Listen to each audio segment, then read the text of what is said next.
Hello, brothers and sisters, and welcome back to an all-new Sermons in the Park. As always, I am your Reverend Jamie McCaskill. I want to take this time, like I do each and every week, just to welcome you back and say thank you for joining me here. It's always a great and wonderful pleasure for me to stand here before you, whether it's over on the podcast or YouTube or BitChute or Rumble or wherever you may be consuming this media, and just to teach the Lord's Word to you.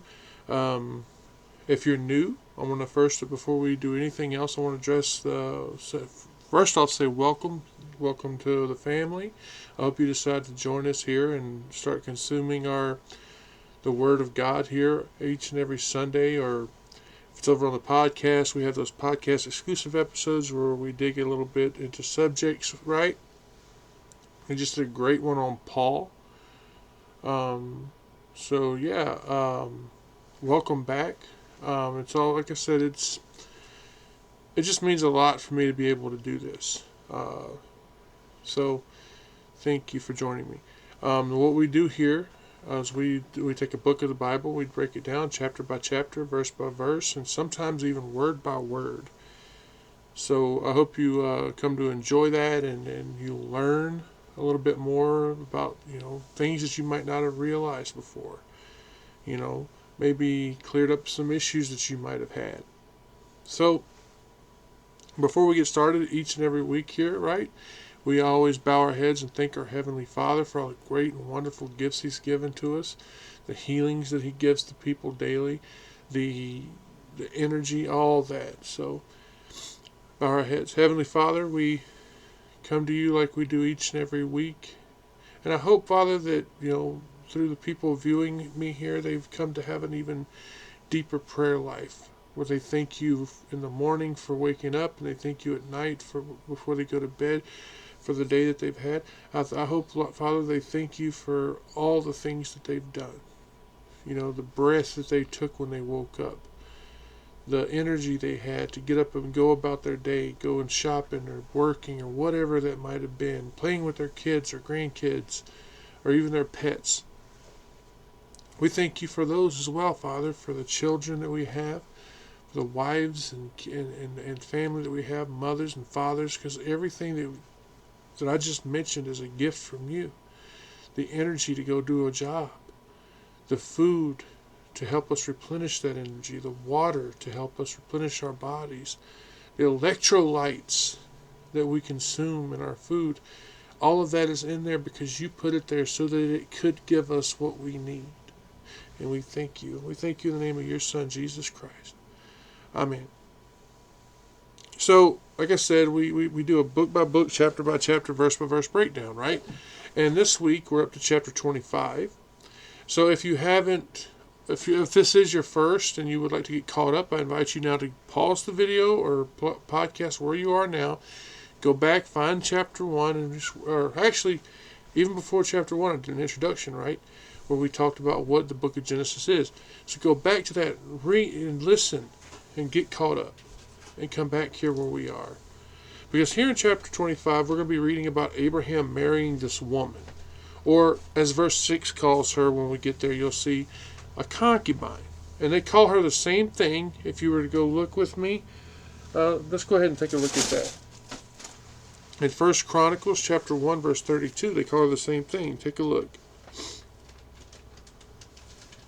Now the sons of Keturah, Abraham's concubine, she bears Zimran and Joksan and Midian and Midden and Ishbak and Suah, and the sons of Joksha, Sheba, and Dedan. Right? And I have explained this several times but I'm going to do it again. Right? I feel that I need to say this because one thing in our country, in our modern culture, that we've come to believe is that concubine was kind of a dirty word, right? But concubine is just a secondary wife. And if you're listening on the podcast, you're probably hearing a lot of racket. I'm trying to straighten up the microphone here because it kind of got tipped a little bit. And I apologize about that. The video is probably going to get a little messy. Give me a second as I try to adjust things here. What you guys don't see is that this, my podium here is just kind of a mess. Okay, so bear with me with that. So anyway, a concubine, as I was saying, is not what we've come to believe it as a dirty word, right? A concubine is a secondary wife. And she was one that was considered lower than the first wife. In this case, that of course would have been Sarah. Anyway, we read about her children with Abraham. And these sons, they go on to be the progenitors, if you will, of the different Arab tribes, the ones that live east of Canaan. So let's go ahead and read this chapter. Let's go ahead and get started and get into this. My computer's acting strange. I'm sorry. It's probably I know it's getting a low battery on it, so I might have to run here in a second and grab my charger. So let's go ahead and read Genesis chapter 25. We're going to read the entire chapter, verse 1 all the way to 34. It says, "Then again Abraham took a wife, and her name was Keturah. And she bare him Zimran, and Joksan, and Midian, and Midian, and Ishbak, and Shua. And Joksan begat Sheba and Dedan, and the sons of Dedan were Asherim, and Letushim, and..." I'm going to butcher these names, so just be prepared for that. "And Leomim, and the sons of Midian, Iphah, and Ipher, and Hanak, and Abidah, and Ildah. All these were the children of Keturah. And Abraham gave all that he had unto Isaac. But unto the sons of the concubine which Abraham had, Abraham gave gifts, and sent them away with Isaac his son, while he yet lived, eastward unto the east country. And these are the days of the years of Abraham's life, which he lived, 160 years. And Abraham gave up the ghost, and died in the good old age, an old man, full of years, and was gathered to his people. And his sons Isaac and Ishmael buried him in the cave of Machpelah, in the field of Ephron the son of Zohar the Hittite, which is before Mamre, the field which Abraham purchased of the son of Heth. There was Abraham buried, and Sarah his wife. And it came to pass after the death of Abraham that God blessed his son Isaac, and Isaac dwelt by the well Lehi-roi. We talked about that last week, remember? Now, these are the generations of Ishmael, Abraham's son, whom Hagar the Egyptian, Sarah's handmaid, bare unto Abraham. And these are the names of the sons of Ishmael, by their names, according to their generations. The firstborn was of Ishmael, Nebajoth, and Kedar, and Adbeel, and Mibsam, and Mishma, and Duma, and Massa, Hadar, and Tema, Jeter, Nephish, and Kadima. These are the sons of Ishmael, and these are their names, by their towns, by their castles, 12 princes according to their nations.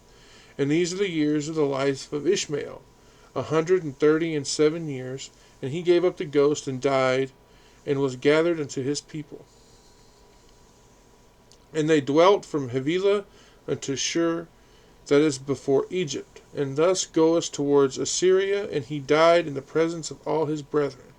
And these are the generations of Isaac, Abraham's son. Abraham begat Isaac, and Isaac was 40 years old when he took Rebekah to wife, the daughter of Bethuel, the Syrian of Pidon Aram, the sister of Laban the Syrian. And Isaac entreated the Lord for his wife, because she was barren. And the Lord was entreated of him, and Rebekah his wife conceived. And the children struggled together within her, and she said, If it be so, why am I thus? And she went to inquire of the Lord. And the Lord said unto her, 2 nations are in thy womb, and 2 manner of people shall be separated from thy bowels. And the one people shall be stronger than the other people, and the elder shall serve the younger. And when her days to be delivered were fulfilled, behold, there were twins in her womb. And the first came out red, all over like a hairy garment, and they called him Esau.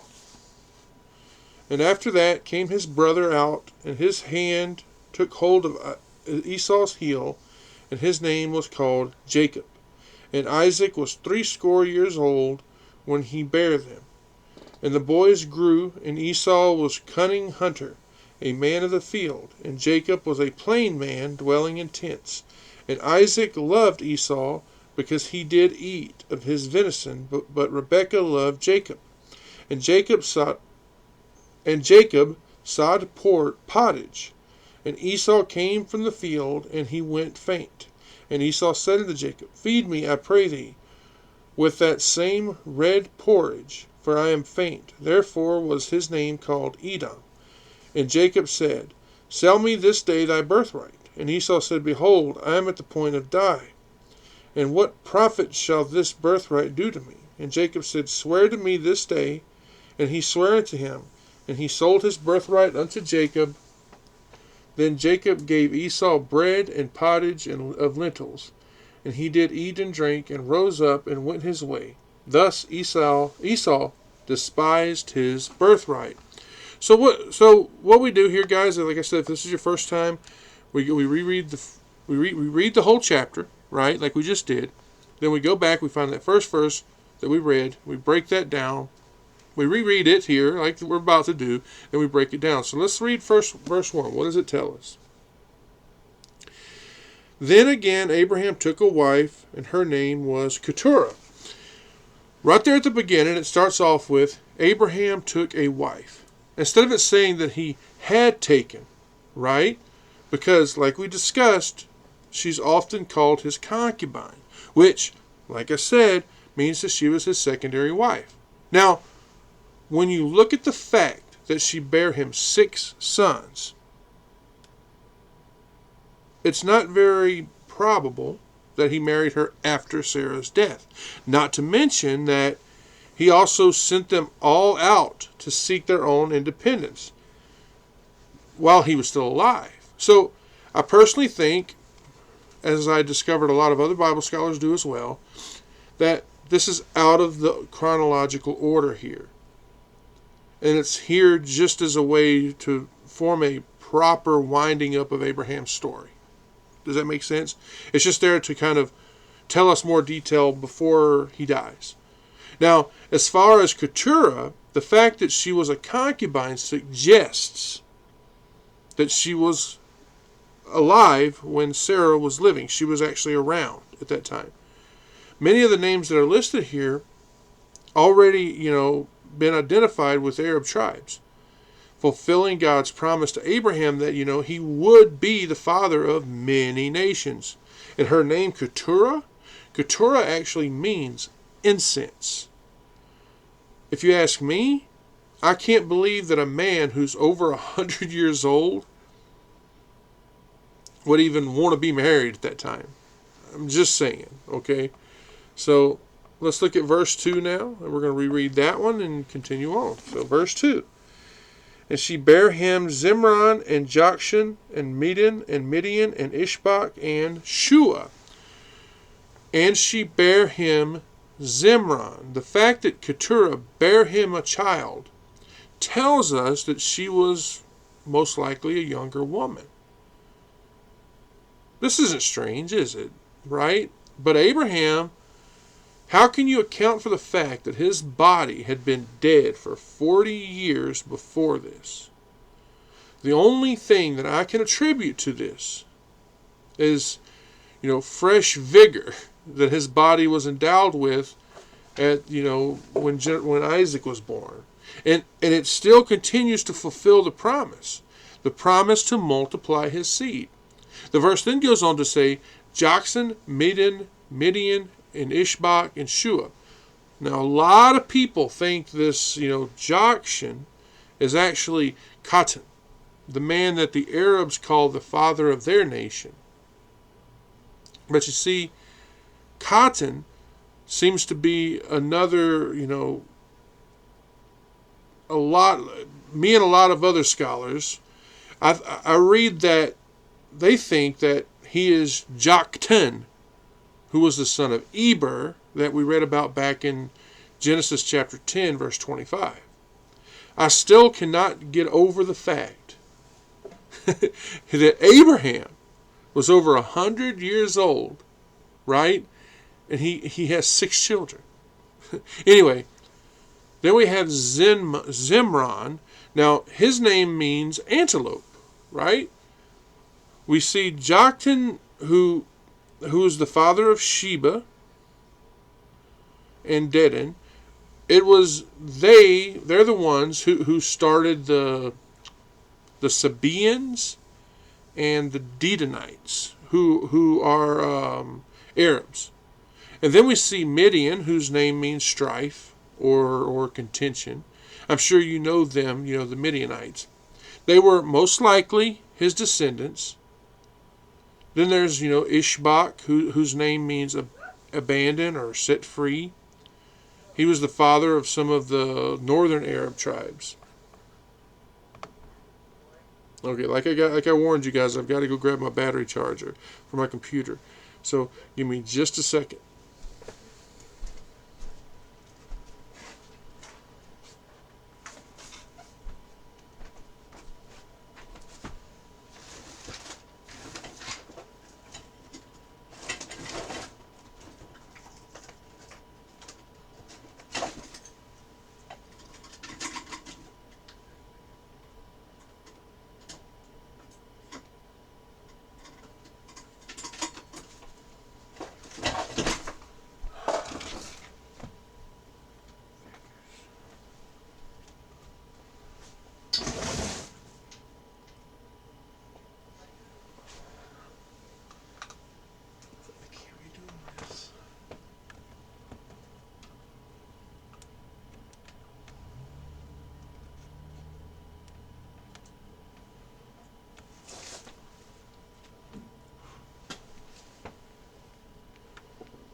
Anyway, I'm sorry about that. So we're up to what, verse 3, right? And Joktan begat Sheba and Dedan, and the sons of Dedan, and Ashurim. And Jokshan begat Sheba and Dedan, and the sons of Dedan were Ashurim, and Lethshuim, and Leomim.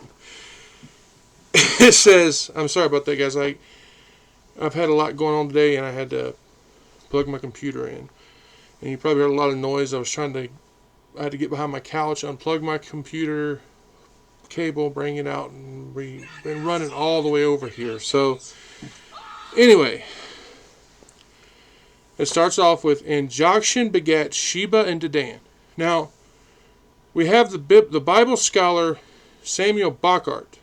When I was reading him, his opinion was that Sheba is the founder of the Sabaeans. They're the ones who lived at the entrance of Arabia Felix, which was not too far from the Nabateans, okay? And Strabo told us that they were near Syria and that they used them to make excursions for them on their neighbors. He thought that they were the same ones who plundered Job's cattle. Interesting, right? And then we have Dedan. Dedan was the founder of either the Dedanim or the Dedanites. And they're spoken of with the Arabians when you look at Isaiah chapter 21, verse 13.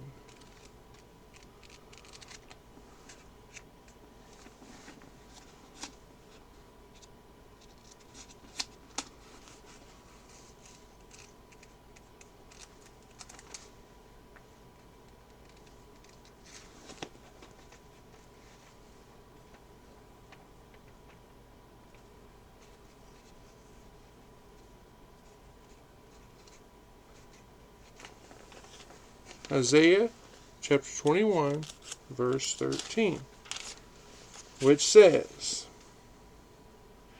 "The burden upon Arabia, and the forest in Arabia shall ye lodge, O ye traveling companies of Dedanim." Okay? Now, Jonas, he said that Adada, which is in I'm going to butcher this name, okay? Palmyrene of Syria, that it got its name from Dedan. And this is where Aladin or Aladadin mountain is, okay? Anyway, we read, and the sons of Dedan were Asherim and Lithshim and Leomim. If you look at these names, you're going to notice that they are all plural. That's right, they're all plural words. And this has led to a belief among biblical scholars that these are not proper names of men, but that they are, what word should I use here? Classifications that are descriptive of where they lived, or maybe what their jobs were, their businesses. If you look at the Targum of Onkelos, it says that they dwelt in camps, in tents, and islands. The Targum of Jonathan and also Jerusalem actually call them merchants, artificers, heads of the people. Okay? Letoshim literally means opposed. Leomim means nations of people. So it seems that all three of these sons of Dedan, that he was probably were the fathers of the Arab nations, okay? I know that might be a little hard to put all that together, but I found it very interesting when I was researching all this. It kind of blew my mind on some of this. You know, just what all this information that I could dig up. So let's look at verse 4 now.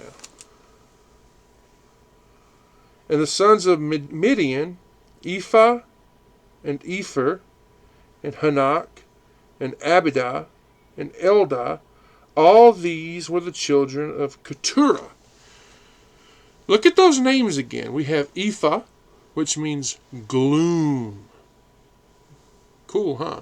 Then we have Epher, which literally means gazelle. Then we have Hanak. Hanak means initiated. Then you have Abidah, which means father of knowledge. Huh? Then we have Eldah. This one means God of knowledge. These are all different races of people that God established through Father Abraham. And here we see that these, like Ishmael, are sons of the flesh, not ones of the promise, right? These were all fathers of the different various Arabic tribes, Arabic countries, if you will. The next couple of verses that we're going to see, we see the gifts that were bestowed upon all of these sons. Then they are sent away and they establish, they're sent away, right? And we see the estate of Abraham given to Isaac. And this right here ensures that Isaac would be considered the rightful heir because he wouldn't have any competition. Because he has all these half-brothers, right? We know that Eliezer, the steward, that he informed Rebekah's family that all of Abraham's estates would pass to Isaac.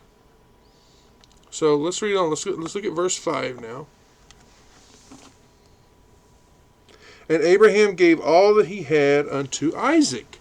The fact that Abraham gave it all to him shows us that Isaac was what?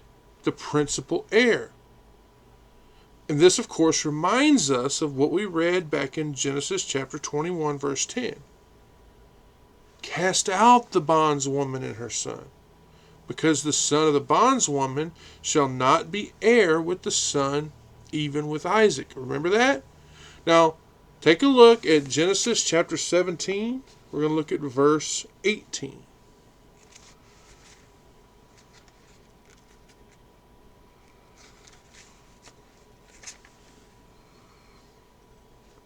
And Abraham said unto God, "Oh, that Ishmael might live before thee." And then we can go into Galatians chapter 4.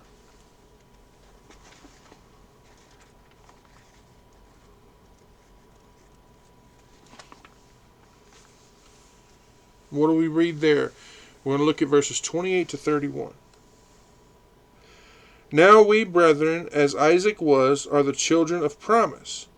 But as then, he that was born after the flesh persecuted him that was born after the Spirit. Even so it is now. Nevertheless, what saith the Scripture? Cast out the bondswoman and her son, for the son of the bondswoman shall not be heir with the son of the free woman. So then, brethren, we are not children of the bondwoman, but of the free. You see, the only way that they would have inherited is if Abraham had legally adopted the sons of the concubine by saying, "My son, my child." Okay? So let's read on, verse 6.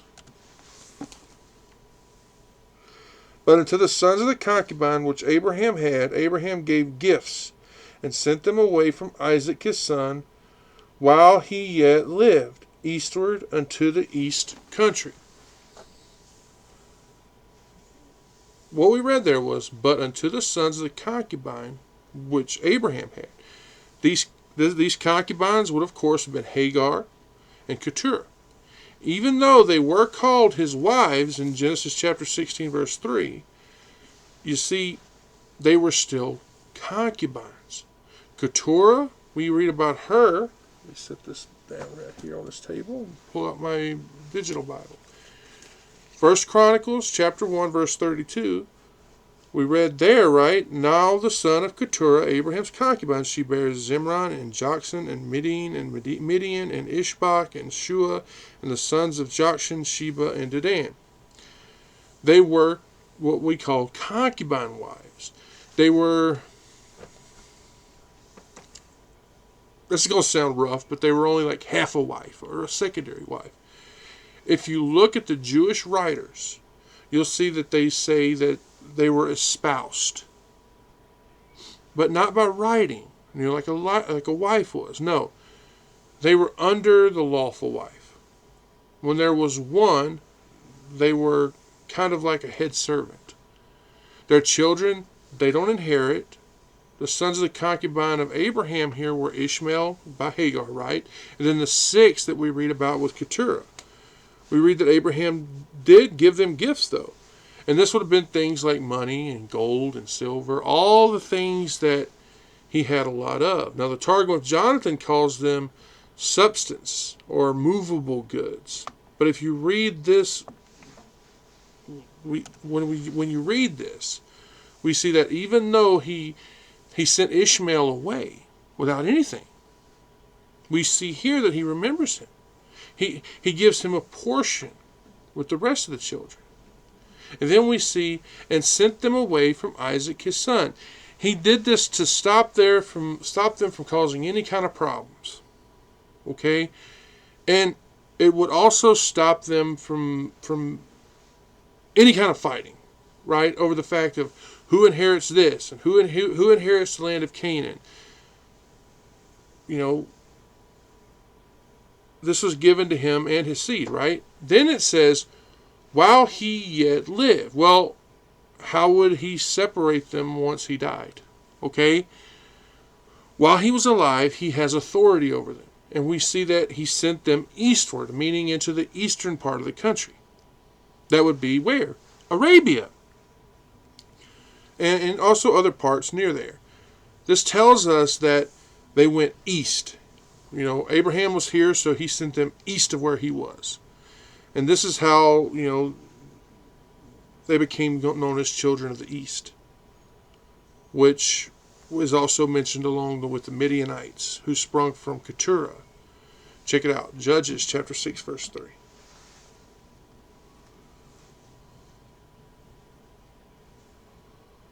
And so it was when Israel had sown, the Midianites came up, and the Amalekites and the children of the east, even they came up against them. Man, you can really see this, you know, this preferential treatment of Isaac. You know, Isaac, the son of the promise. Even in the spirit, we see preferential treatment. Because it's only through faith in Jesus that we can get into heaven. Just like the sons of the flesh. They had to see, you know, here we see it today. These sons of the flesh will be sent away. Yeah, we do see that Abraham, he gave them gifts so that they could start their new lives. But the real blessing, that only goes to Isaac. I find it interesting that Abraham sent them east, though. You know, think about it. A lot of fallen condition that we see in the church today is caused by influence from Eastern culture. These Eastern cultures that infiltrate the church. Our flesh and spirit, they can't live together. Abraham, he sent away Isaac's brothers, I should say, to keep them from feuding with him. Isaac was not, he was not supposed to associate with fleshly people. We see that, right? That was why Abraham made sure that Rebekah was brought there and not Isaac going out to look for a wife. He made sure that Isaac did not, you know, associate with people of the flesh. All right, verse 7 now. And these are the days of the years of Abraham's life, which he lived 160 years. These are the days of Abraham's life, right? We see Abraham's about to die, right? So we have an account given of how old he was, which is 175 years. This tells us also how old Isaac was. He was 75. Why do I say that? Well, remember, he was born when Abraham was 100. So that would make Jacob and Esau to be about 15 years old. Because we read that they were born when Isaac was 60. We see in verse 26, the next verse, that Ishmael would be about 89 years old. So Abraham was about 75 when he went to the land of Canaan from Haran. Okay? He had been here in this country for over 100 years. And he lived to see his grandchildren born. I think that's pretty neat to think about, because this man wanted to see his seed spread out. God made him a promise that he would see his seed would multiply. So he saw his children and his grandchildren. So let's get in here. Let's get to verse 8. Then Abraham gave up the ghost and died in a good old age, an old man and full of years, and was gathered to his people. I know what you want to know. I know what you're thinking. You're thinking, preach. What does it mean when it says that Abraham was gathered to his people? That can be taken one of three different ways. It could be a euphemism for death, right? Or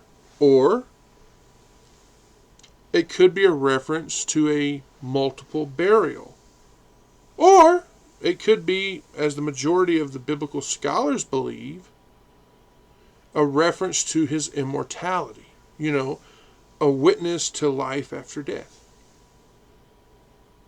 It could also be an expression of continuing beyond our death, meaning that he was reunited with his dearly departed friends. Let's take a look at some verses here. Let's take a look at Matthew chapter 8, verse 11.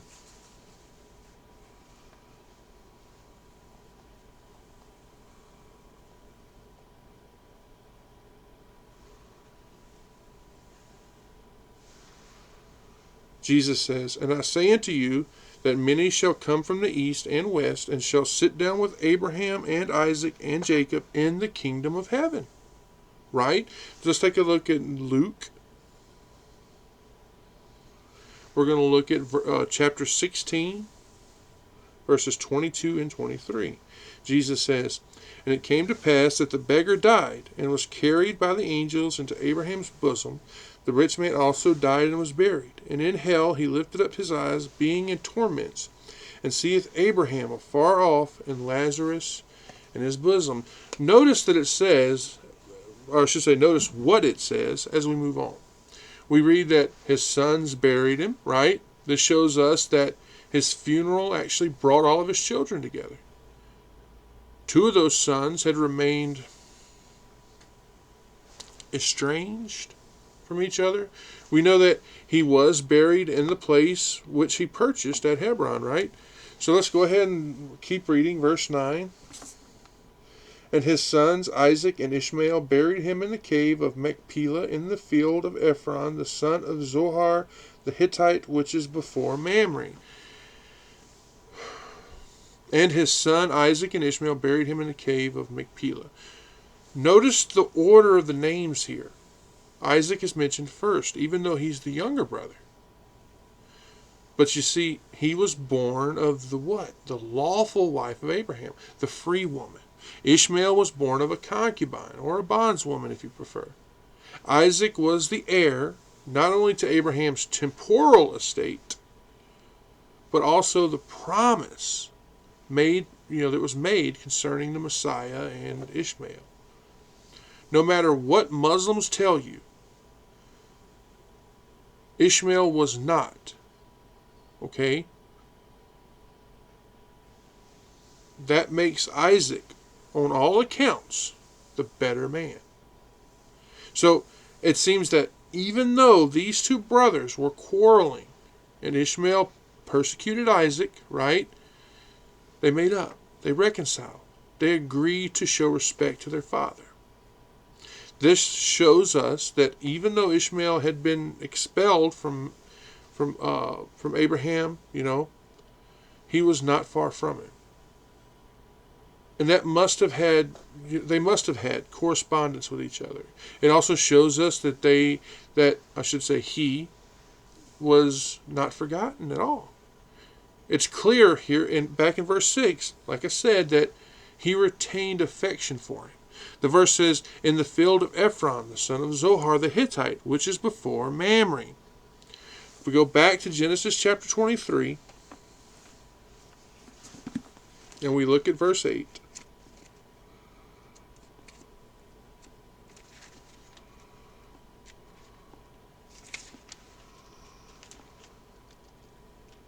"And he communed with them, saying, If it be your mind that I should bury my dead out of my sight, hear me and entreat for me to Ephron the son of Zohar." Right?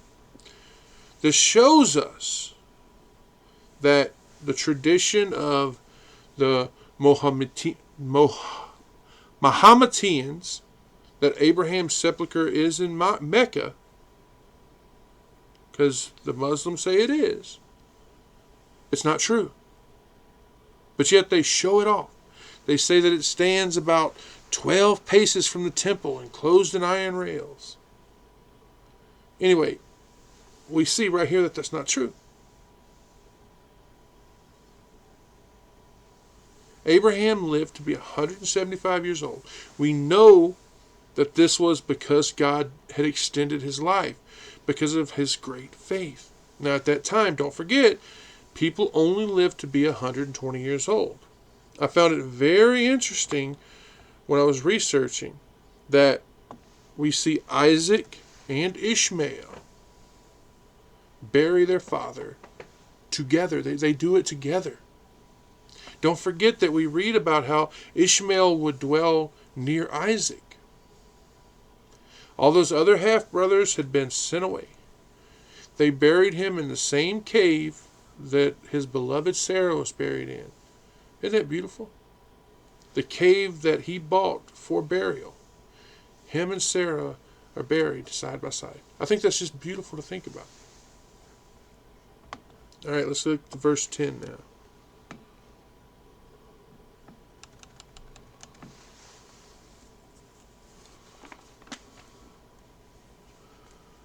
The field which Abraham purchased of the sons of Heth, there was Abraham buried, and Sarah his wife.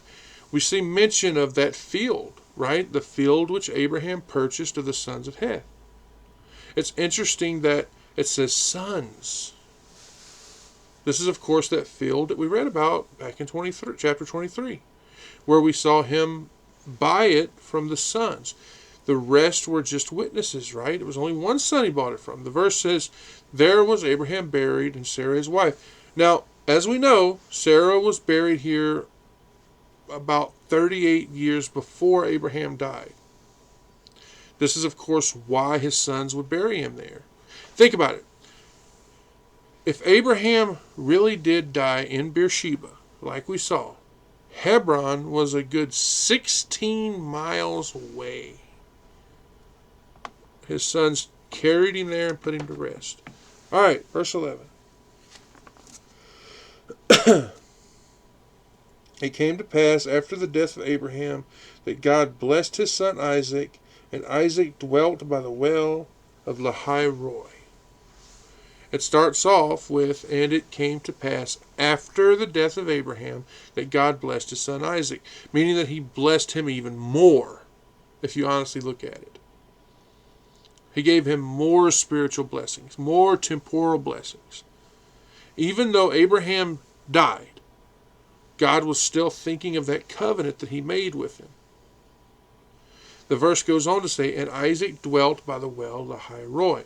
This, as we have discussed already, was near the wilderness of Beersheba, as well as Paran, where Ishmael lived. It means that the two brothers were not too far from each other. Lahai-roi was the same one, the same well that we saw spoken of before, and its name means what? The well of him that liveth and seeth me. Some say the well of the vision of life. Anyway, you see, not only was Isaac blessed because of Abraham, but he was also blessed because of his own life as well. This tells us that he was double blessed. Amen. Isaac was the second of the patriarchs. Abraham, Isaac, and of course later Jacob. In the next few verses, we're going to read about Ishmael's sons. Don't forget, we read about how Hagar received promises about Ishmael back in Genesis chapter 16. If you want to go look at them, it's verses 10 to 12. Abraham also received promises of him in Genesis chapter 17, verse 20, and then later in Genesis chapter 21, verse 13. So, what do we see? We see the fulfillment of Ishmael's descendants before, get this, before we see the descendants of Abraham proceed on. Okay? Notice how it starts off. It starts off with the generation of Ishmael.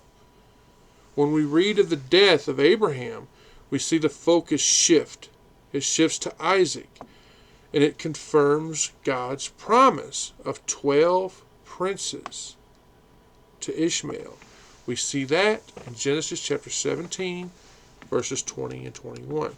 So let's continue on. Let's read Genesis chapter 25, the chapter we're in. We're going to look at verse 12. These are the generations of Ishmael, Abraham's son, whom Hagar the Egyptian, Sarah's handmaid, bare unto Abraham. Again, it says, now these are the generations of Ishmael, who? Abraham's son. This is God showing that he holds to his promise. If God makes a promise, God keeps that promise. Again, Abraham's seed is multiplying, right? The verse goes on, whom Hagar the Egyptian, Sarah's handmaid, bare unto Abraham. Do I really need to explain that to you? I think that was pretty self-explanatory. So, as we read on, I want you to bear in mind, Arabs say, okay, keep that, Arabs say that these people that we're going to be reading about are their eldest ancestors. So keep that in mind as we read on, okay? We're going to go to verse 13 now.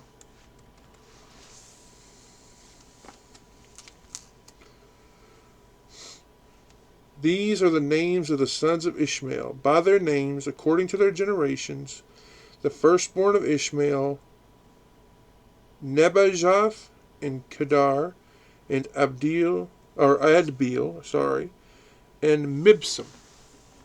And these are the names of the sons of Ishmael, after mentioned by their names, according to their generations. This just tells us that we will be reading the names that were given at their birth. Also in the order that they were born. It says the firstborn of Ishmael, Nebajoth. We see him mentioned in Isaiah. Set this down. Isaiah chapter 60, verse 7.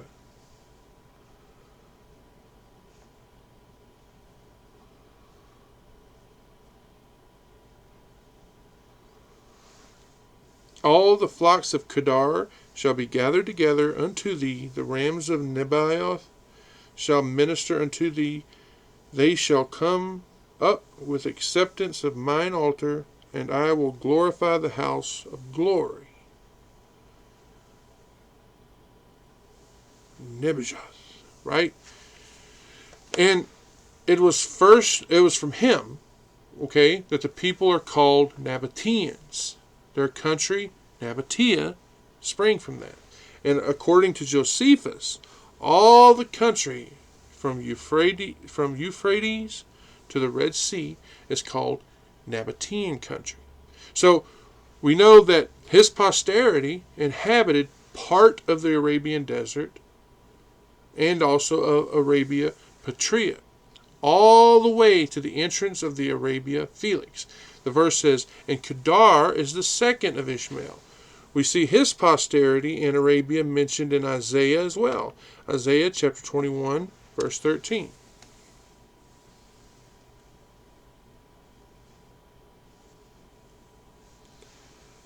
The burden upon Arabia, in the forest in Arabia shall we lodge, O ye traveling companies of Dedanim.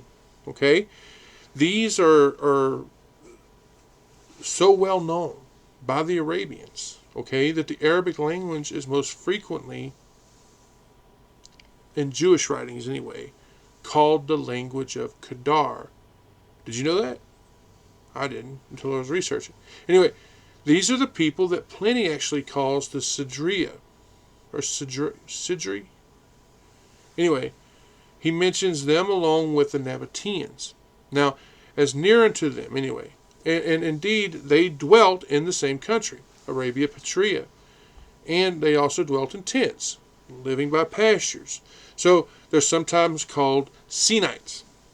We see them mentioned of the tents of Kedar.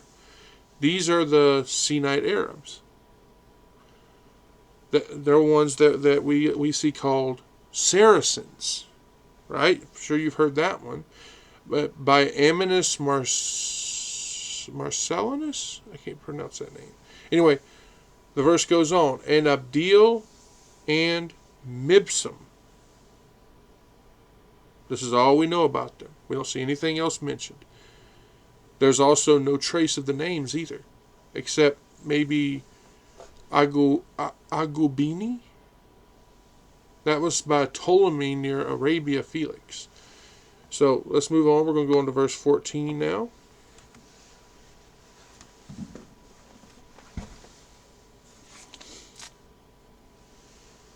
And Mishma and Duma and Massa. Again, we see more that are not mentioned anywhere else, and that are Mishma and Massa. Okay, unless now, is it possible that Masani, that Ptolemy places near Arabia Felix, maybe that came from Massa? But Duma, he seems to be the same one that Isaiah speaks of in Genesis chapter 21, verse 11.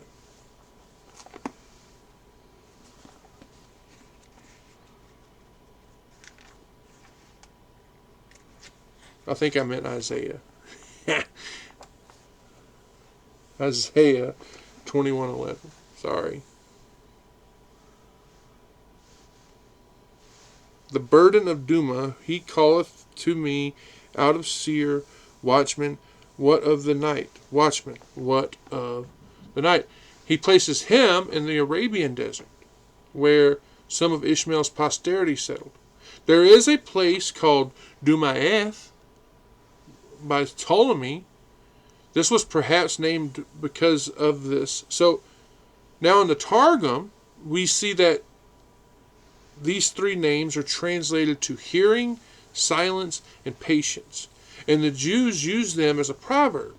And they use them that they would signify that there are some things to be heard and not spoken about, and to be patiently borne.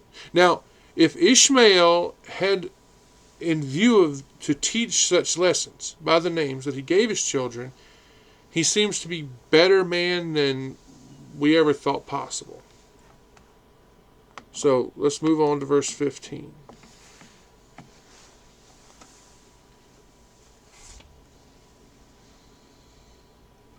Hedar and Tema, Jeter, Niphish, and Kedema.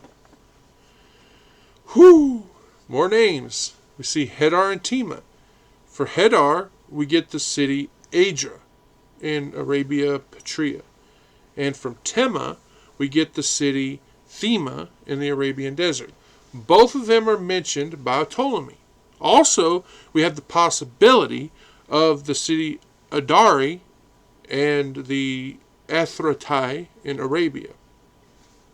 Also, I feel that I should tell you the inhabitants of the land of Tema are mentioned as Arabians in Isaiah chapter 21, verse 13. The burden upon Arabia, in the forest of Arabia, shall ye lodge, O ye traveling companies of Dedani. Now, Pliny also tells us that there were people called Themanians. And he says the ancients joined to the Nabateans. The troops of Tema are mentioned in Job. It could possibly be, these were those people. You're more than welcome to go look at that. That's in Job chapter 6, verse 19. I also think that I mentioned that Eliphaz the Temanite, right, is thought to be the descendant of Teman, the grandson of Esau. I think I mentioned that. But you see, to be of this man's people and country, right? Also, they were believed to be among the Hagarites, like the Ishmaelites were. Take a look with me at 1 Chronicles chapter 5, verse 19.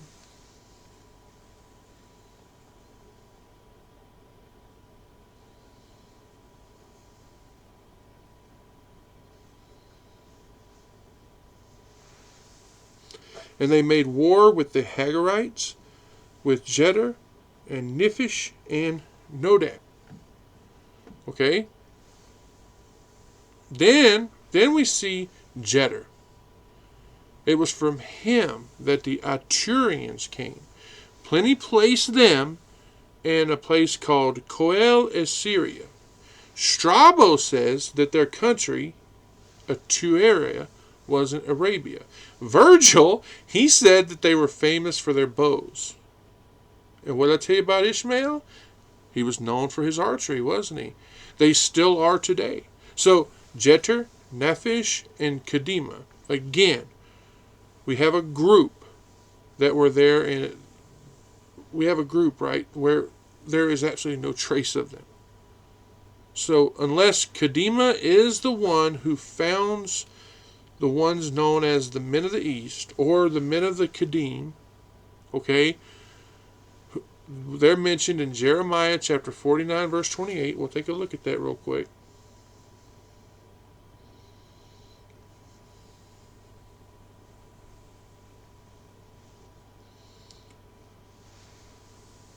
Concerning Kedar, and concerning the kingdom of Hazar, which Nebuchadnezzar, king of Babylon, shall smite.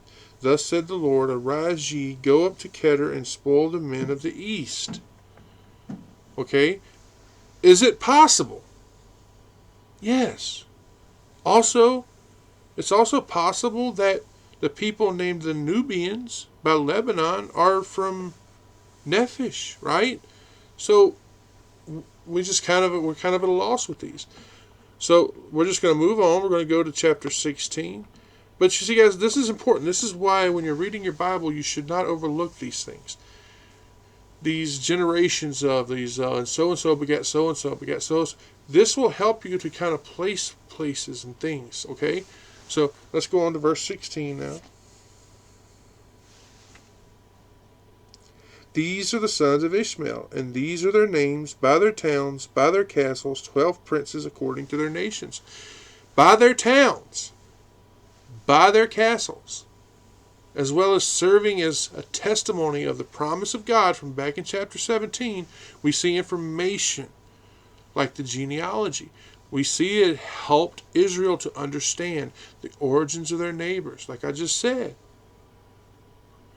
We can tell by this that Ishmael and his descendants were blessed here on earth in the flesh. The 12 sons, they're 12 princes. They even had castles. They were wealthy. They had prestige. Okay? This is in stark contrast to Isaac's blessing. Because Isaac's blessing was a spiritual blessing. Remember, these sons also had an Egyptian ancestry. They were also Arabs. In the Old Testament, especially Genesis, Egypt means the world. The name Kedar means to be dark or to be able, mighty, right? Adbil means servant of God. Mibsam, balsam, or sweet odor. Then we have Mishma. Mishma means hearing. Duma means silence. Masa means burden. Hadar means chamber.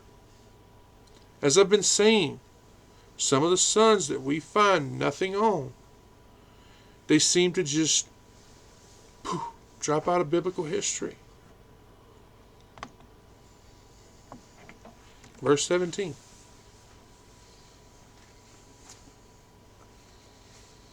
These are the years of the life of Ishmael, 137 years, and he gave up the ghost and died and was gathered into his people.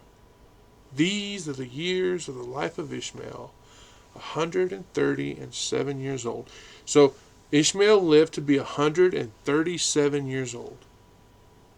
This tells us that he lived 48 years after his father died.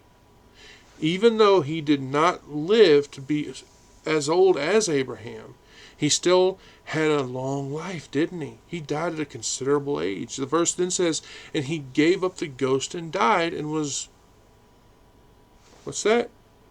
Gathered unto his people. That's the same exact expression that we just read for his dad.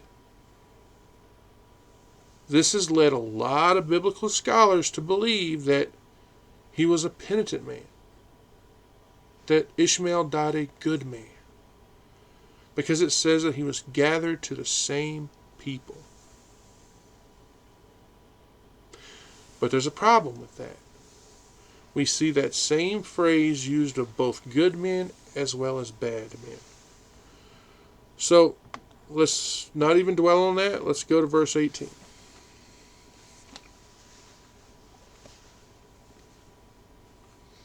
And they dwelt from Havilah into Shur, that is by Egypt, and thou, as thou goest towards Assyria, and he died in the presence of all his brethren.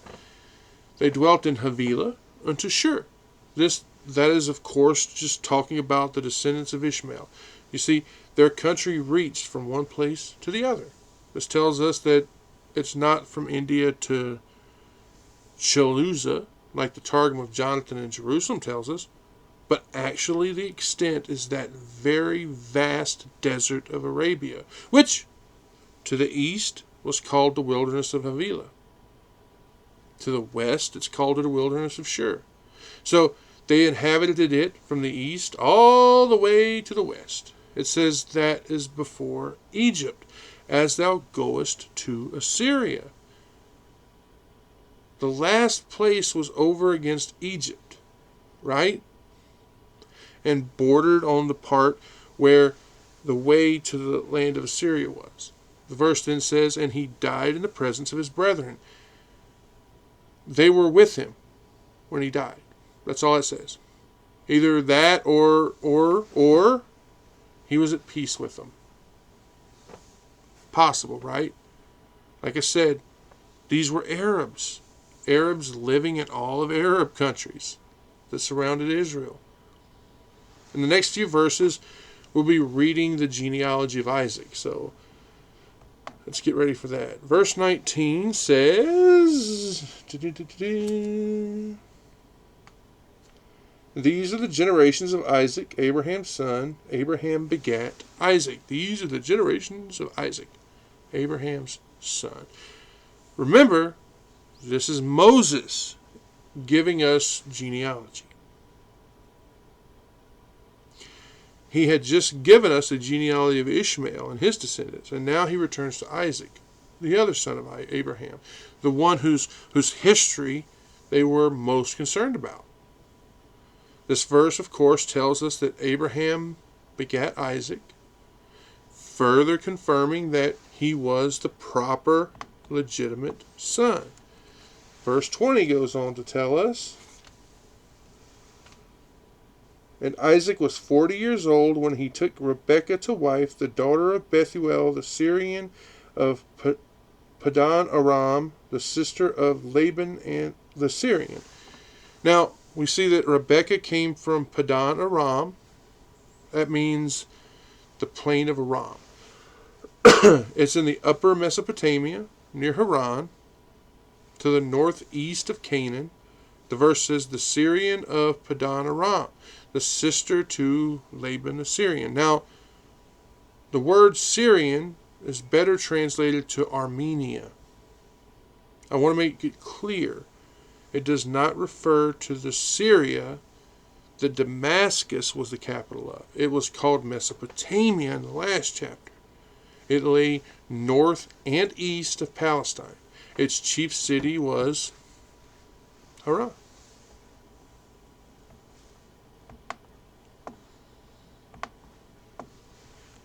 Verse 21.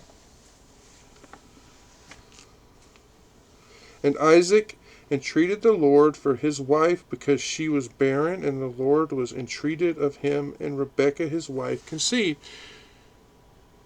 Now, isn't that interesting? It tells us that she was barren. So, after 20 years of Rebekah being barren, Isaac goes to God in prayer. This acknowledges that God was involved in the timing when that seed arrived. So this verse right here tells us Isaac was 40 when he married Rebekah. We also see that, just like his parents, Isaac wanted children. And just like I've said, time and time again, and brothers and sisters, I'll probably say it again. To the Hebrew people, the most important thing was family, that it continues on. This verse again shows us just how powerful prayer can be. God answers the prayer of his people. Right here, we see God change Rebekah from being barren to being able to have children. So, verse 22. And the children struggled together within her, and she said, If it be so, why am I thus? And she went to inquire of the Lord. And the children struggled together within her, meaning in her womb. Okay? We see that she was very uncomfortable, saying things like, Why then am I this way? It was the discomfort that made her follow her husband's example, and she went to God in prayer. And you see, she learns from the Lord that this jostling in her womb was a sign of the future, of the antagonism that would arise between her two twin sons. It was normal for them to struggle to be together. Right? We will read here, in this next verse anyway, that the elder shall serve the younger. This was a revelation. Because if you know the custom of those Near Eastern people, this is contrary to their way. This actually forms our understanding of the New Testament, especially when it's applied to the firstborn son, Jesus. Here it refers to the rank, not the origin. You see, in the Near East, the eldest son was given preferential treatment. It was the firstborn son that assumed the most responsibility. It was the firstborn son that was the one that was rewarded. He had the highest honor. He was given more shares of the inheritance.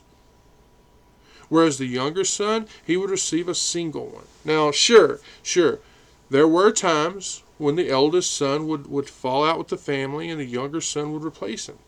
There are examples of this. Jacob replaces Esau, right? Then we have Ephraim who replaces Adoniah in 1 Kings chapter 5, verse 53.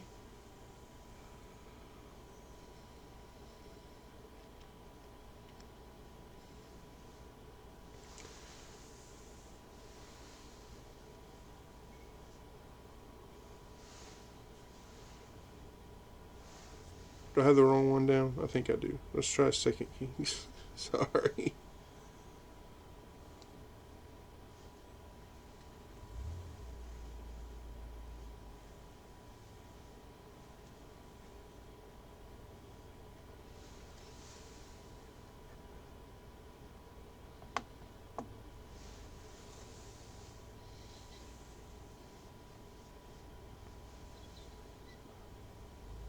I'm going to look this up because that bothers me. I don't know why I've got the wrong one down.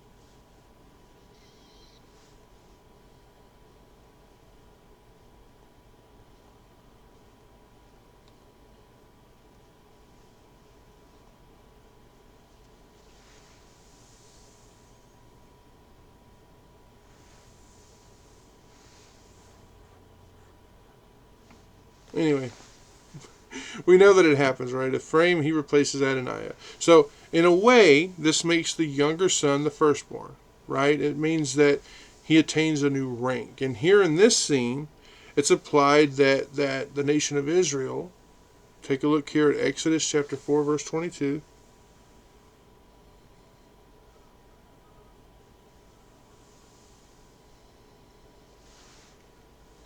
And thou shalt say unto Pharaoh, thus saith the Lord, Israel is my son, even my firstborn. And then we have Amos chapter 3, verses 1 and 2.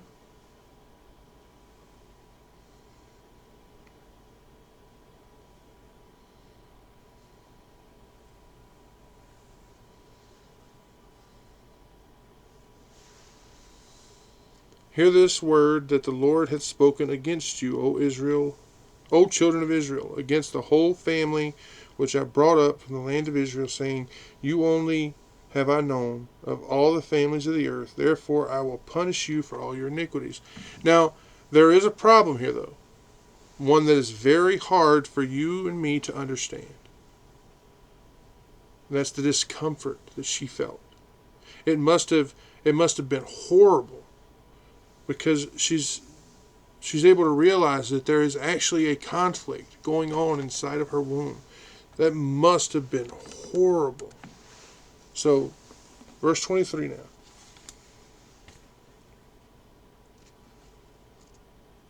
And the Lord said unto her, 2 nations are in thy womb, 2 manners of people shall be separated from thy bowels, and the one people shall be stronger than the other people, and the elder shall serve the younger. You see? Do you see right there? It says it. It says the elder shall serve the younger. Like I said, contrary to the customs. At this time, the elder son enjoyed privilege. At that time, when a father would die, he would be the one receiving a double share of the inheritance. He would become the head of the household. He would take just take a look. Take a look with me. Exodus, chapter 22. We're going to look at verse 29.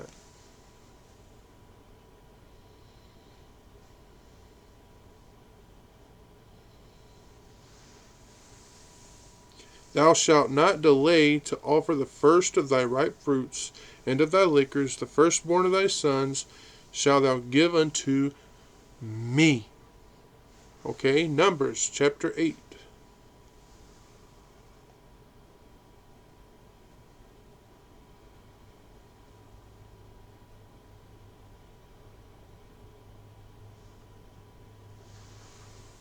Verses 14 to 17. Thus shalt thou separate the Levites from among the children of Israel, and the Levites shall be mine. And after that shall the Levites go to do the service of the tabernacle of the congregation. Thou shalt cleanse them and offer them for an offering.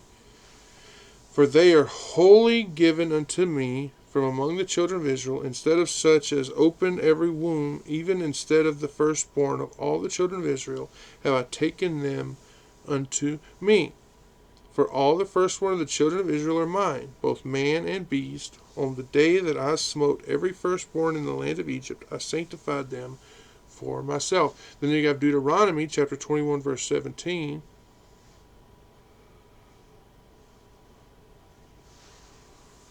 But he shall acknowledge the son of the hated for the firstborn, by giving him a double portion of all that he hath, for he is the beginning of his strength. The right of the firstborn is his. For the firstborn to be able to lose his birthright, right, he had to commit some grave offense. Take a look again. Genesis chapter 35, verse 22.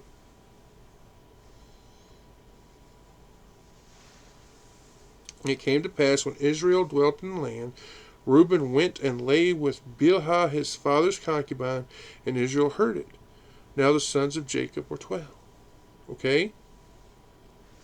Chapter 49, verses 3 and 4.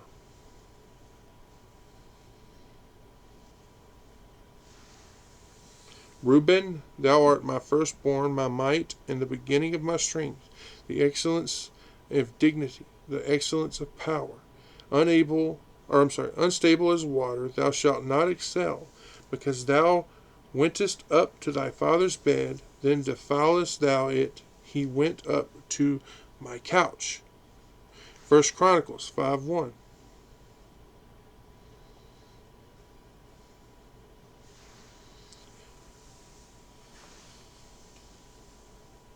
Now the sons of Reuben, the firstborn of Israel, for he was the firstborn, but forasmuch as he defiled his father's bed, his birthright was given unto the sons of Joseph, the son of Israel, and the genealogy is not to be reckoned after the birthright. Now, sure, the birthright could be sacrificed, okay? And you could also legally transfer it from one family member to another, just like we see in verses 29 and 34 here in a little while. But right here in this case, we see that God declared otherwise. and his sovereign elective purposes did not necessarily have to follow custom. We have a lot of verses we can go look at. And we're going to read Romans chapter 9. We're going to read verses 10 to 14. And I want you to pay special attention when we read verse 12.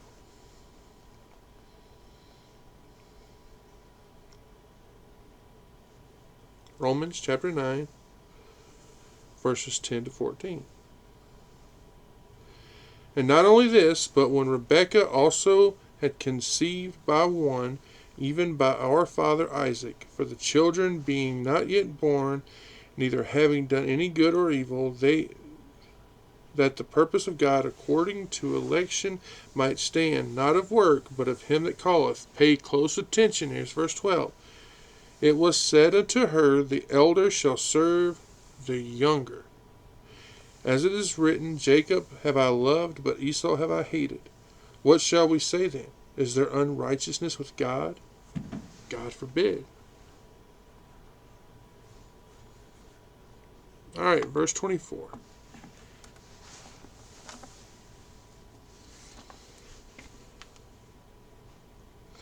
And when her days to be delivered were fulfilled, behold, there were twins in her womb. So the 9 months was up. It was time for her to give birth. And the Targum of Jonathan says that when the 270 days that she was with child were completed, the verse goes on to say, behold, there were twins in her womb. This was told to her, right, by the midwife. We see that she received a double mercy, one that she did not ask for. I'm sure that she only asked for a child, right? But she received two. Notice how it says that the days were fulfilled.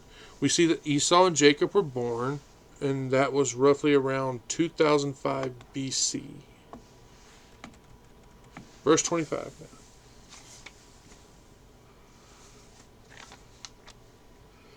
And she came out, and the first came out red and all over like a hairy garment, and they called his name Esau.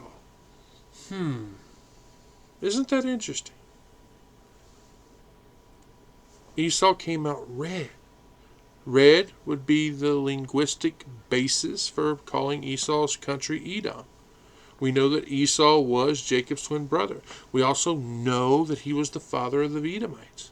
Now, even though he was indeed the firstborn, not to mention that he was his father's favorite, he lost his birthright and blessing to Jacob. We see that in verses 24 to 34. Also in chapter 27. Now, the later animosity between the descendants of Esau and the descendants of Jacob is actually well documented in the Old Testament. You can take a look at Numbers chapter 20.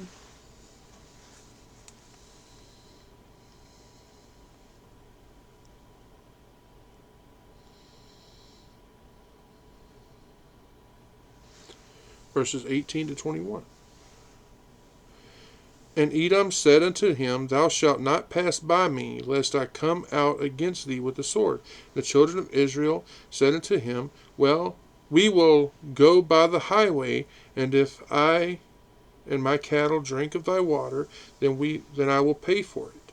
I will only, without doing anything else, go through on my feet. And he said, Thou shalt not go through. And Edom came out against him with much people and with strong hand. Right? And then verse 21 says, Thus Edom refused to give Israel passage through his border, wherefore Israel turned away from him.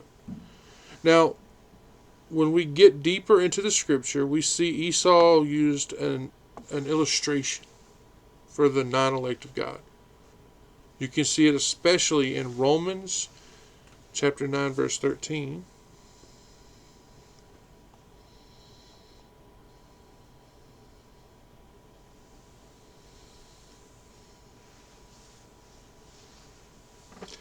It is written, Jacob have I loved, and Esau have I hated. The New Testament refers to him as a profane person. You can see that in Hebrews.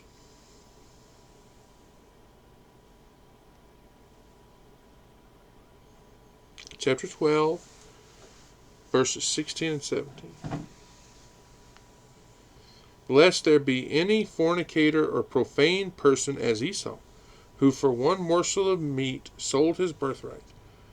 For ye know how that afterward, when he would have inherited the blessing, he was rejected, for he found no place of repentance, though he sought it carefully with tears.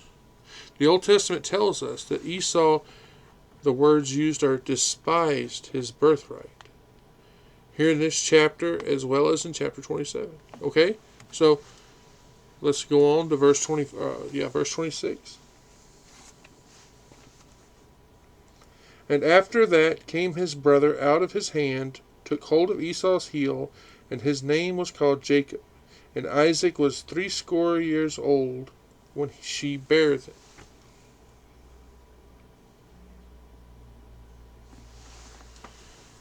I always liked how we see that Jacob was clutching on to Esau's heel when he was born. You know, Esau, he came out first, and then Jacob right after him. And then later we see that he obtains Esau's birthright when he takes advantage of Esau being hungry. Then Jacob, of course, turns around and he deceives his father, Isaac, into giving him the blessing that was meant for Esau. Of course, then Jacob, he became afraid. He's terrified.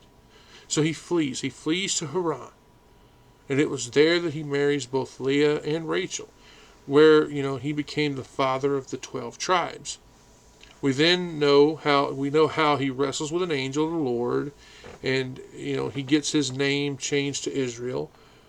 We know that he settles in Hebron in his old age, and he moves his entire family to Egypt with his son Joseph, right? Jacob, he dies at the old age of 130 years old, and he's buried in a cave in Machpelah, near Hebron. Anyway, back to the verse. I find it interesting that even before they were born, the two brothers are warring inside of their mother's womb. They were truly the exact opposites of each other. One's wild, a hunter. The other is, quiet, stays at home, helps his mom. Remember, their mom had been told what was going to happen. He told her the future. He told her that the older one will serve the younger one. Not only did they have different personalities, they also did not like each other. And they didn't look alike either. Esau, he's hairy. Even at his birth, he's hairy. His name Esau means hairy. And Jacob means trickster. Both did both of their names suit them. Isaac, he's 60 years old when their son's born. Pay attention, because what we see is that the differences manifest in several different ways. Just look at them as progenitors. Esau was Edom, Jacob is Israel. Okay? Then if you look at their disposition, Esau, he's rugged, he's headstrong, he's a hunter. He prefers to be outside. Jacob, he's plain, amiable. He prefers the comforts of home. And then we have the parental, which ones are the parental favorites?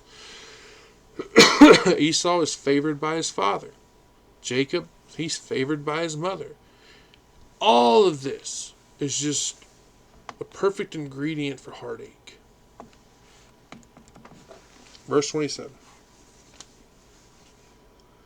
The boys grew. Esau was a cunning hunter, a man of the field. Jacob was a plain man, dwelling in tents. The boys, they grew up. They got taller. They got stronger. They started working, devoting themselves to whatever their job was. The verse tells us, and Esau was a cunning hunter, a man of the field. Meaning that his job was to till the land, collect vegetables. Or maybe it just means that he hunted. Hunted things like birds and other animals. Because we see that he was a cunning hunter. And this fits his temperament, his disposition. He was active, he was fierce, he was cruel. The Targum of Jonathan tells us that he was a hunter and a slayer of men, like Nimrod and Henosh, right? The verse says, and Jacob was a plain man, an honestly plain-hearted man. right? And his heart and tongue went together. He was a quiet man. He didn't bother other people. He was godly, sincere, upright, perfect. He had the truth of grace and holiness in him, as well as being perfect and righteous, of his Redeemer. We read, dwelling in tents. He was at home. He was attending the family business. We do see him later, boiling up some porridge. Or maybe this is meaning his pastoral life. He was a shepherd. He lived in tents. Tents that could be moved from one place to the other. Now, if you look into Jarkey, you'll see where he says, in the tent of Shem and the tent of Eber. This, of course, is agreed with by the Targum of Jonathan, a minister in the school of Shem, seeking doctrine from the Lord. He was a student there, where he resided a while, in order to be instructed in the doctrines of truth and righteousness. Let's move on, verse 28 now. We're getting close. And Isaac loved Esau because he did eat of his venison, but Rebekah loved Jacob. Isaac loved Esau because he ate his venison. This just means that Isaac preferred Esau. He preferred him more than Jacob. And not because he was his firstborn son, but because he brought him meat. Animals that he killed when hunting. He liked the flavor. If you look at the older versions, you'll see that it reads, because venison of what he hunted was in his mouth. The verse says, but Rebekah loved Jacob. Again, this means that she preferred Jacob more than she did Esau. It makes sense. He was the one that was at home with her. Not to mention he had a milder disposition. He was an especially good man. A partaker of the grace of God, if you will. Also, don't forget, she had that prophecy. The blessing and promise belonged to Jacob. Remember, this was a very unhealthy situation. Let's face it, guys, as parents, we should not pick a favorite child. We should not love one child more than the other. Because, you see, this will cause jealousy. Bad things come from that. You can understand the whole daddy appreciating the outdoor young man, right? Men, we like our sons to be tough. Able to, withstand problems. Not be, as we call them, sissies, right? Esau, he killed fresh game. He brought it to Isaac, his father.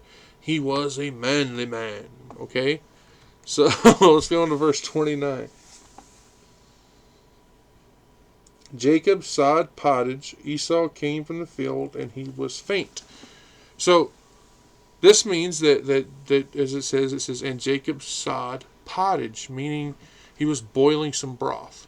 He must have just done this at certain times, because this would not have been something he usually did, okay? We know because of what we read in verse 34. This included lentils. The verse says, and Esau came from the field and was faint. He was hungry. He hadn't eaten in a while. Goodness knows how long he'd been out there hunting. And then what do we get in verse 30? Esau said to Jacob, feed me, I pray thee, with the same red pottage, for I am faint. Therefore was his name called Edom. Edom. This, of course, is a play on that word that it calls back to. It calls back to the fact that Esau was born with red hair. And we read that of him selling his birthright. He sells his birthright for red stew. And that he was also called Edom, which means red. Now, Jacob was a gardener, right? And Esau, he had been out there hunting. He got tired. He was hungry. And here he is begging his brother for some stew. Anyway, we see that the stew had some kind of a red color to it. We know that later on, Esau, he fathered the Edomites. Verse 31 now. Jacob said, sell me this day thy birthright. He asks him to sell him his birthright. We discussed this earlier, but I want you to remember, as the firstborn son, Esau would receive a double portion of the inheritance. If you want to read more about that, you can find that in Deuteronomy chapter 21, verse 17. He also would have had the right to be the family chief and priest, like we read about in Exodus chapter 4, verse 22.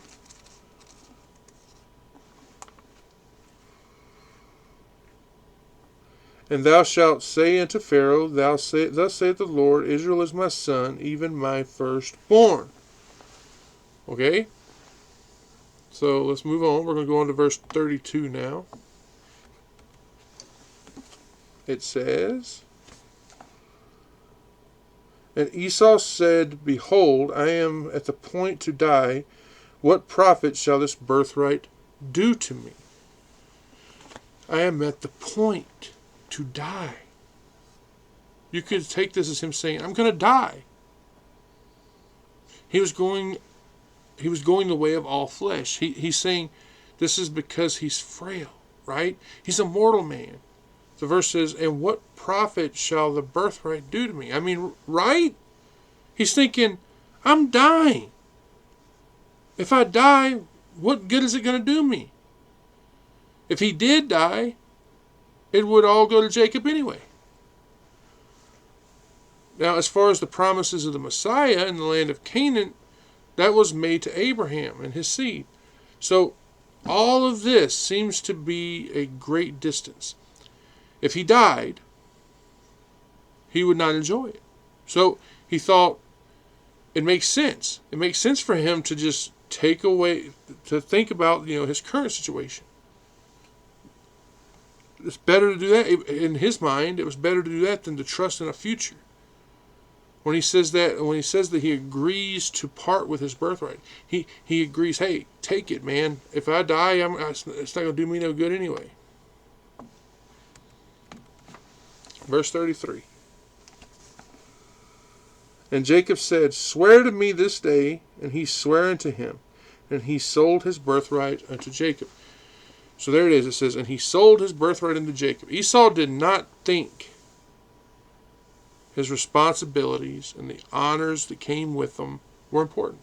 He was not interested in that. What we read here is him taking a formal oath. Remember, like I said, if you go to Hebrews chapter 12, verse 16, it refers to Esau as a profane person, right? This implies that something unhallowed, something sacred, made common, Esau, he took what God considered sacred, right? And he made it common. He was so concerned with what was temporary, what was material, and he made them his priority, even over the rights of him as the firstborn son. His responsibility as the heir to the blessing of Abraham. Listen to me. Listen closely. This should be a warning to you. We need to be careful not to allow unimportant things in our lives and allow them to overrule the things that God considers sacred. Right? Anyway, moving forward, verse 34, last verse in the chapter. Then Jacob gave Esau bread and pottage of lentils, and he did eat and drink, and rose up and went his way. Thus Esau despised his birthright. It says that he despised his birthright. I think, what we're seeing here is that all of that tussling between the two brothers, this bartering that took place between the twins, all of it led Jacob to conclude just how little Esau thought of that birthright.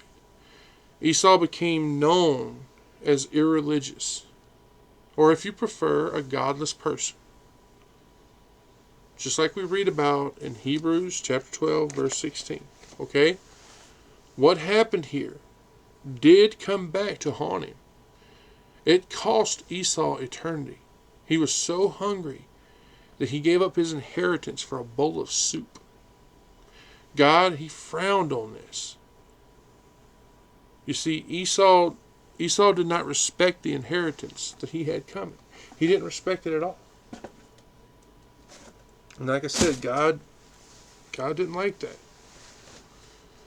So, again, I want to make sure I tell you guys all, thank you for joining me here. It's, like I said, it's one of my pleasures is getting on here and delivering God's message to you each and every week. And over on the podcast, more than that, okay? We're on the podcast, sometimes we do 2-3 episodes a week, right? So, I want to thank you all for joining me here. And it's a pleasure. I love all of you guys. And I hope the Lord protects you and keeps each and every one of you.